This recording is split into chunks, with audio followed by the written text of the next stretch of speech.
జై శ్రీరామ్. నేను మౌనికా శంకర. అందరికీ అక్షతలతో పాటుగా ఇన్విటేషన్ కార్డ్ కూడా వచ్చిందా? ఇది ఇన్విటేషన్ కార్డ్ అన్నమాట. భవ్య రామ మందిరానికి మనల్ని రమ్మని ఆహ్వాన పత్రిక అందించారు రామజన్మభూమి తీర్థక్షేత్ర ట్రస్ట్ వాళ్ళు.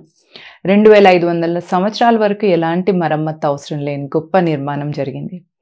ఎర్త్క్వేక్ 10 మ్యాగ్నిట్యూడ్ స్కేల్లో చూపించినా కూడా ఫౌండేషన్కి ఎలాంటి ప్రాబ్లం రాదు. ఐరన్, స్టీల్ వంటి మెటల్కి లైఫ్ తక్కువ ఉంటుందని చెప్పేసి అవి లేకుండానే కన్స్ట్రక్షన్ చేశారు.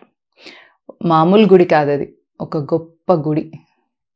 భారతీయ జనతా పార్టీ కానీ ఆర్ఎస్ఎస్ కానీ తలుచుకుంటే వాళ్ళే మొత్తం కన్స్ట్రక్షన్ చేసేసి క్రెడిట్ మొత్తం తీసుకునేవాళ్ళు. కానీ వాళ్ళు అలా చేయలేదు.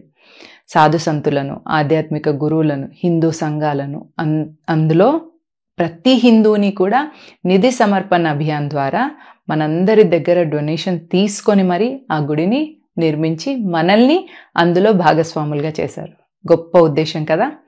అందుకని అక్షతలు పంపించి, ఆహ్వాన పత్రిక పంపించి మనందరినీ అయోధ్య రమ్మని ఇన్వైట్ చేస్తున్నారు. కానీ మనం ఎవరం కూడా 22nd రోజు అక్కడికి వెళ్ళొద్దు. 21st, 22nd అక్కడ హై సెక్యూరిటీ ఉంటుంది. క్యూఆర్ కోడ్ ఉన్న వాళ్ళకు మాత్రమే అక్కడ పర్మిషన్ ఉంటుంది.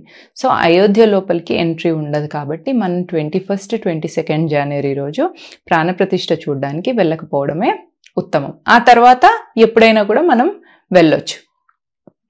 ప్రపంచం మొత్తం 22nd జనవరి రోజు భారత్ వైపు చూస్తుంది. ఆల్రెడీ భారత్ యంగ్ ఇండియా అని భారత్ పట్ల ప్రపంచం అంతా ఒక ఇంప్రెషన్తోనుంది. ఇప్పుడు తన పునర్వైభవాన్ని కాపాడుకుంది కాబట్టి ఆ ఇంప్రెషన్ ఇంకా పెద్దగా గొప్పగా అవ్వబోతుంది. 22nd రోజు జరిగే ప్రాణప్రతిష్ఠ ఒక ఎనర్జీ సెంటర్గా ఉండబోతుంది. కేవలం భారతదేశానికే కాదు, ప్రపంచం మొత్తానికి కూడా అదొక ఎనర్జీ సెంటర్ కాబోతుంది. గుడి కట్టుకోవడానికి కావాల్సింది భక్తి, కానీ ఆ గుడిని కాపాడుకోవడానికి కావాల్సింది శక్తి. ఆ శక్తిని మనం పెంచుకుందాం. శక్తి ఎలా పెరుగుతుంది? కుల, ప్రాంత, భాషకు అతీతంగా మనల్ని మనం హిందువులుగా, మనల్ని మనం భారతీయులుగా గుర్తించుకున్నప్పుడు. కమ్మ, కాపు, రెడ్డి, వెలమ, మాల, మాదిగ లాంటివి కాకుండా మనల్ని మనము హిందువుగా గుర్తుపెట్టుకోవాలి. మన కులానికి ఆధారం మన ధర్మం అని మనం తెలుసుకోవాలి.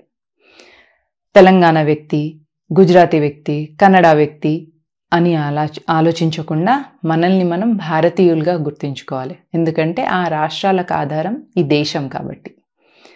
ప్రాంతాల వారిగా మనల్ని మనం గుర్తుపెట్టుకోకూడదు.